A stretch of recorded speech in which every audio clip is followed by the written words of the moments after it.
Écoutons, les amis, un événement des temps présents. Écoutez bien.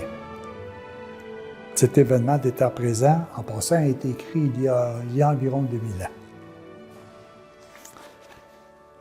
Il y avait un propriétaire qui planta une vigne, l'entoura d'une clôture, il creusa un pressoir et bâtit une tour.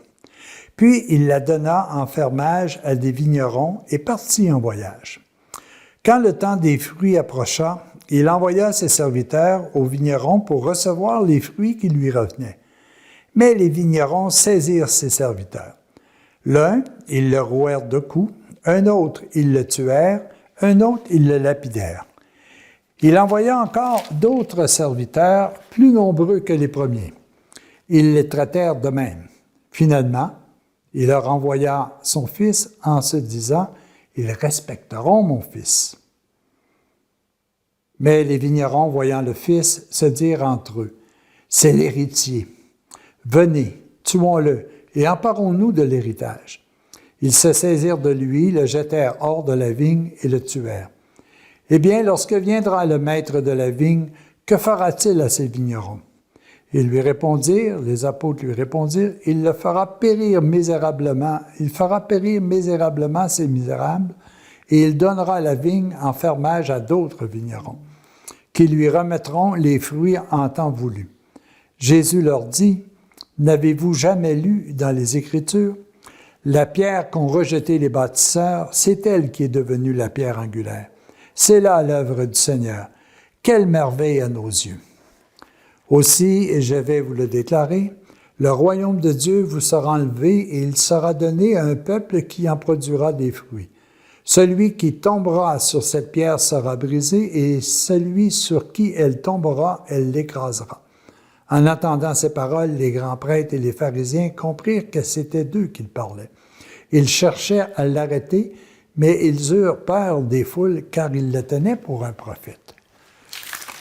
Beaucoup de choses peuvent être développées dans cet événement que Jésus a présenté il y a au-delà de 2000 ans. Premièrement, parlons de la vigne. Quelle est la vigne qui nous entoure? Nous avons deux vignes. Nous avons une vigne qui est tout à fait extérieure à nous. Cette vigne-là, c'est la nature que Dieu nous a donnée. C'est l'air qu'il nous a donné. C'est l'eau, c'est la forêt, c'est le soleil, les astres, l'univers que nous sommes en train de découvrir. Tout ça nous est prêté. Prêté pour que nous puissions la gérer convenablement. Mais avez-vous remarqué, c'est prêté, ça ne nous appartient pas. Ça appartient à celui qui a créé. J'ai une autre vigne aussi. Elle est à l'intérieur de moi. Cette vigne-là, elle est présente par les dons de l'Esprit qui sont à l'intérieur de nous. Qui a placé? Est-ce que c'est moi qui a placé à l'intérieur de moi l'amour, la paix, la joie, le bonheur, la miséricorde, le partage? Tous ces éléments-là sont présents en moi. Peut-être que j'en ai pas conscience, un peu comme je ne peux pas prendre conscience de toutes les galaxies qui m'entourent. Pourtant, elles sont là. Et de plus en plus de personnes la découvrent.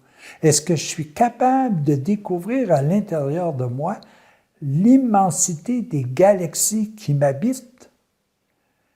Il y a autant d'infini à l'intérieur de moi que d'infini à l'extérieur de moi. En très peu de temps, je viens de vous expliquer que nous habitons deux vignes, qui est une même vigne en même temps, mais nous en sommes uniquement les gérants.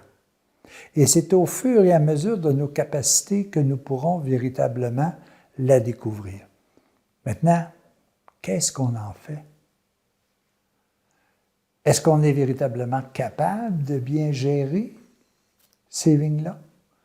Autant la vigne à l'intérieur de moi, avec les dons qui m'ont été donnés, que je dois développer, que je dois pratiquer.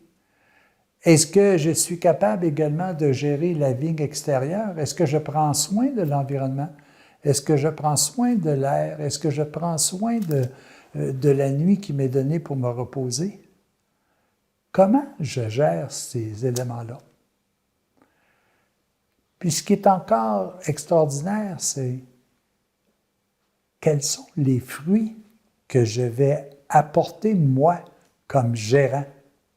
Est-ce que je vais bien développer à l'intérieur de moi les dons de l'Esprit que je devrais un jour retourner au Maître, lorsqu'à un moment donné, il me rappellera à son autorité, si je peux dire ça de même, ou il me rappellera à son amour? Est-ce que je serai capable de lui dire que le paradis terrestre qu'il m'a donné, que j'en ai pris soin, que je n'en ai pas abusé? Est-ce que je serai capable de lui dire que j'ai utilisé convenablement ce qu'il m'a prêté? Savez-vous, je ne suis peut-être même pas conscient du fait que ça m'est prêté, que ce n'est pas moi qui en ai le maître, et que je devrais un jour tout simplement rendre compte de ce qui m'a été prêté pour que je sois capable de développer, autant pour mon bien-être à moi que pour le bien-être des autres. Et si ça, je ne suis pas capable de le faire, il ne l'enlèvera pas, mais moi je ne le verrai pas et quelqu'un d'autre en prendra possession. Quelqu'un d'autre, tout simplement, pourra se servir de cette vigne-là. Tout le monde est appelé à utiliser cette vigne intérieure et cette vigne extérieure. Est-ce que véritablement je le fais? Est-ce que je suis capable de dire que je fais tous les efforts possibles pour amener de bons fruits provenant de ma vigne intérieure comme de ma vigne extérieure? C'est toute une question. Puis moi, je vous conseille, les amis, d'aller voir l'Évangile de Matthieu. Prenez le temps de véritablement réfléchir. Le titre, c'est les vignerons infidèles, mais en réalité, c'est chacun de nous. Qu'est-ce qu'on fait avec la vigne qui nous est prêtée? Bonne réflexion, les amis.